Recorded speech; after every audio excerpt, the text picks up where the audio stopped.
Hi, my name is Adil Riazuddin, And I'm Jaden Flores. and this is a presentation on comparing the Ethereum VM to MoveVM. To summarize the Ethereum virtual machine in a sentence, it's a decentralized computer.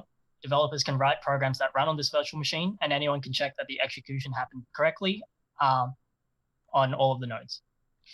Any program can run on the EVM in theory, but because every node in the blockchain needs to duplicate the computation, they need to be rewarded in some way for their efforts, and the programmer has to pay for this through gas.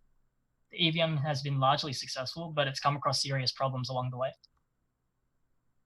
This is a tabulation of all the problems that we see. Without going into detail in specifics, one of the most prolific ones is the DAO attack, which led to the theft of around 50 million USD in the blink of an eye. Clearly, there's something wrong with the Ethereum stack, and one could ask, can we do better and make it more secure? At least Facebook seems to think so.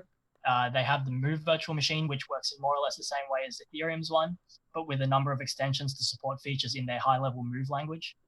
It can also support higher arbitrarily complex programs and uses a similar gas mechanism to stop denial of service attacks. The MoveVM provides smart contract developers with 3 storage locations, which is a global storage, on-chain, and off-chain memory and stack. The Move language was designed to be easy for smart contract developers to make smart contracts, but hard for them to introduce bugs. Facebook used concepts from programming language theory like linear logic to make sure that this language was fast but secure. Move was designed to be flexible enough to express real-world smart contracts, but not too flexible to introduce bugs as Solidity does. The key feature of Move is that you can define custom resource types. These resource types can never be copied or implicitly discarded, only moved between storage locations. This naturally defends against double spends and makes the blockchain more secure.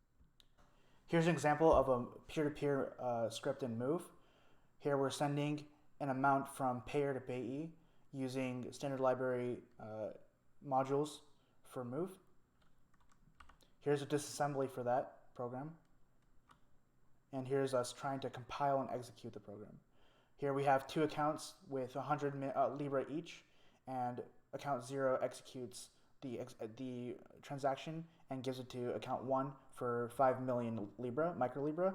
And here we see that account 0 ends up with 95 Libra and account 1 ends up with 105. Here is the script that we used for testing CPU heavy transactions. We have a for loop with multiply addition in each loop, and we're going to test it against a program without the multiply addition in each loop. Notice how in the disassembly we have blocks of instructions. This is because Move does this to check for a stack safety after each block. Here's the distribution of the times for the move programs. We see that obviously with the multiply addition we have to use more time than without.